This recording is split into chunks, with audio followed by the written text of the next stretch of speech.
সব latest update পেতে subscribe করুন আমাদের চ্যানেলে আর বেল আইকনে ক্লিক করতে ভুলবেন না।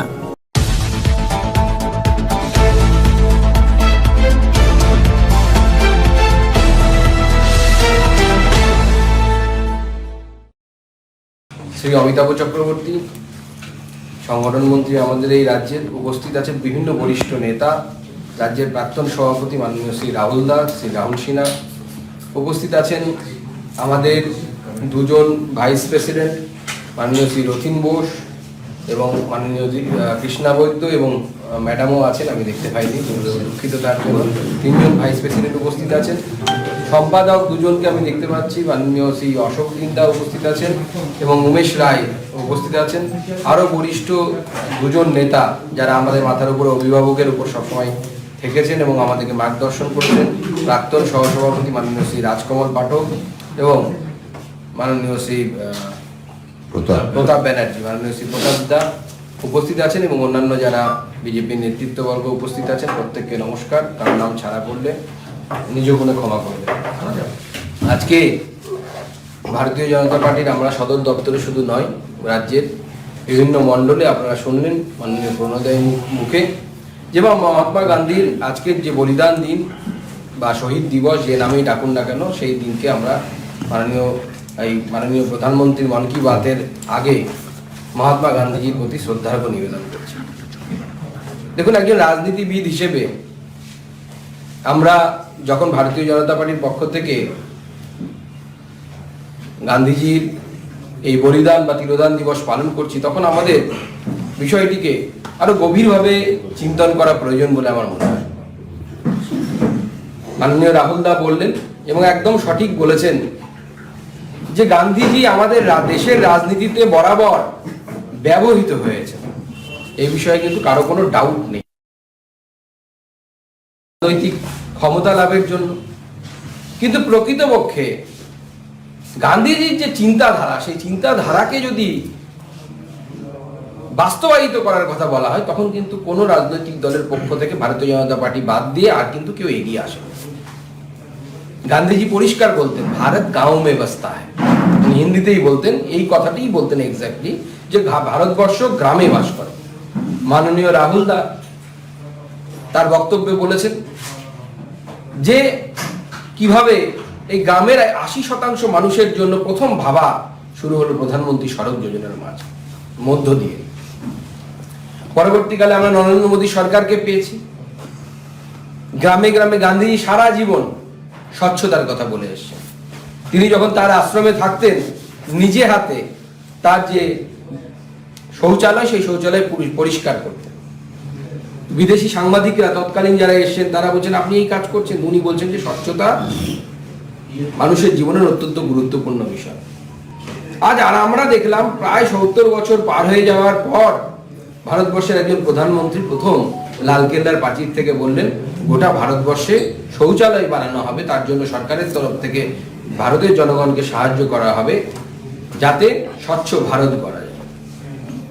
আমার মনে আছে, আমি যখন আমার লোকসভা নির্বাচনের সময় আমার নিজের নির্বাচনী ক্ষেত্রের বিভিন্ন জায়গায় প্রচারের জন্য ঘুরতাম, সেই সময় আমার লোকসভা ক্ষেত্রে হারিপুকুর বলে একটা বিশেষ গ্রাম আছে। গ্রামটির বিশেষত্ব কি? গ্রামটি হচ্ছে কাঁটাতারের ওপারে অবস্থিত। গ্রামটিতে যদি আপনারা যান, করুন রাস্তা দিয়ে হেঁটে যাবেন, ধরুন ডান পাশের বাড়িটি ভারত, বাঁ পাশের বাড়িটি বাংলাদেশ। বাঁ পাশে একটি মসজিদ দেখতে পাবেন, ডান পাশটা ভারতবর্ষ। অদ্ভুত গ্রাম।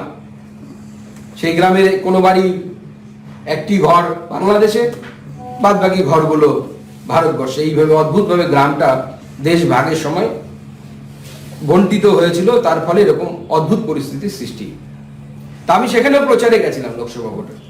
আপনারা সকলে জানেন যে স্বচ্ছ ভারত দিল্লি থেকে মাননীয় প্রধানমন্ত্রী স্বপ্নের প্রজেক্ট আস্তে আস্তে আস্তে আস্তে পশ্চিমবঙ্গে যখন ঢোকে, তার প্লাস্টিক সার্জারি হয়ে যায়। সেই স্বচ্ছ ভারত রূপান্তরিত হয় নির্মল বাংলাতে। কিন্তু প্লাস্টিক সার্জারি করলেও ডিএনএ তো আর চেঞ্জ করা যায় না।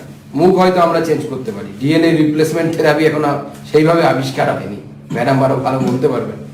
তো দেয়ালে দেয়ালে অন্তত পক্ষে যে গান্ধীজির নামে যে স্বচ্ছ ভারত করা হয়েছে তার সিম্বল হিসেবে চশমার যে সিম্বলটা আমরা দেখতে পাই মাননীয় প্রধানমন্ত্রী মস্তিষ্ক প্রসূত, সেই সিম্বলটা পশ্চিমবঙ্গের বিভিন্ন জায়গায় রাখা হয়।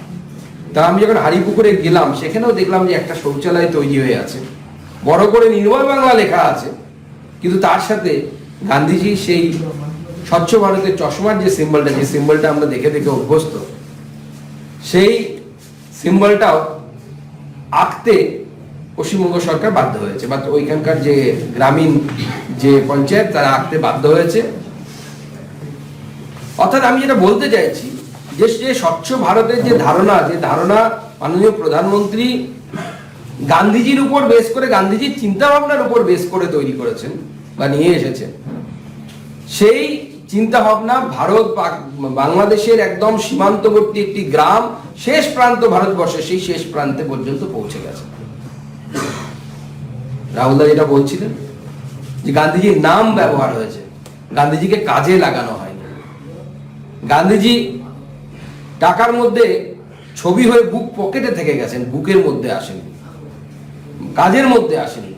মাননীয় প্রধানমন্ত্রীর নেতৃত্বে গান্ধীজির এই চিন্তা ভাবনা ভারতবর্ষের বিভিন্ন প্রান্তে, ভারতবর্ষের সাধারণ মানুষের কাছে এই চিন্তা ভাবনা পৌঁছচ্ছে, কাজের মাধ্যমে পৌঁছচ্ছে। গ্রামের মানুষের উন্নতিকরণ, গ্রামের মানুষের সশক্তিকরণ, গ্রামের অর্থনীতিকে আরো দিন দিন শক্তিশালী করা, গান্ধীজির যে চিন্তা ভাবনা ছিল, সেই চিন্তা ভাবনা আস্তে আস্তে মাননীয় প্রধানমন্ত্রীর নেতৃত্বে দেশের জনগণের মধ্যে সঞ্চারিত হচ্ছে। গান্ধীজি যদি আমরা জীবন দেখি, আগেও তো প্রচুর নেতৃত্ব এসছেন ভারতের স্বাধীনতা সংগ্রামে, পরেও এসছেন। গান্ধীজির মধ্যে বিশেষত্ব কি ছিল আমরা যদি ভালোভাবে একজন রাজনীতিবিদ হিসেবে বিশ্লেষণ করি, একদিকে যখন সেই সময় মতিলাল নেহেরু থেকে শুরু করে, গোখলে থেকে শুরু করে দিগ্গজ যারা রাজনীতিবিদ, যারা ভারতবর্ষের অন্যতম বরিষ্ঠ নেতা, সেই সময় গান্ধীজি আসছেন। এসে প্রথমেই কি করলেন, ভারতবর্ষের যে শাশ্বত চিন্তা ভাবনা, সেই চিন্তা ভাবনার জায়গাটিকে ধরলেন। শুধু সেখানে নয়, আপনি সাউথ আফ্রিকায় তার ইতিহাস দেখুন। সাউথ আফ্রিকায় সেই সময় তৎকালীন গভর্নমেন্ট সিদ্ধান্ত গ্রহণ করলো যে যেহেতু ভারতীয় বিবাহ প্রথায় লেখালেখির কোনো ব্যাপার ছিল না, কোনো রেজিস্ট্রি হতো না, সমস্ত বিবাহকে অবৈধ ঘোষণা করে দিলেন তৎকালীন সাউথ আফ্রিকান সরকার। গান্ধীজি সেখানে আন্দোলন শুরু করলেন যে না, ভারতীয় পদ্ধতিতে বিবাহকে বৈধতা দিতে হবে। সফল হলেন। পরবর্তীকালে ভারতবর্ষের চম্পারণের যে আন্দোলন, সেই আন্দোলন করলেন এবং ভারতের ইতিহাস খুঁজে নতুন পদ্ধতি আনলেন। সেই সময় মার্কসিজমের দুরন্তপনা চলছে গোটা পৃথিবীতে। মার্ক্সবাদ সেই সময় বাড়ছে বিভিন্ন জায়গায়, মার্ক্সবাদীরা আসছেন, কিন্তু গান্ধীজি খুঁজলেন যে ভারতের চিন্তাধারা কি, ভারত কিভাবে পথ দেখাতে পারে বিশ্বকে। উনি খুঁজে বের করলেন, আমার যতদূর বিশ্বাস, ওনার আগে এই যে সত্যাগ্রহকে উনি যে চালু করলেন, সত্যের পথে আগ্রহ, সেই বিষয়টিকে যে তুলে ধরলেন, ওনার আগে সেই বিষয়ে রাস্তায় এনেছিলেন শ্রী চৈতন্য মহাপ্রভু।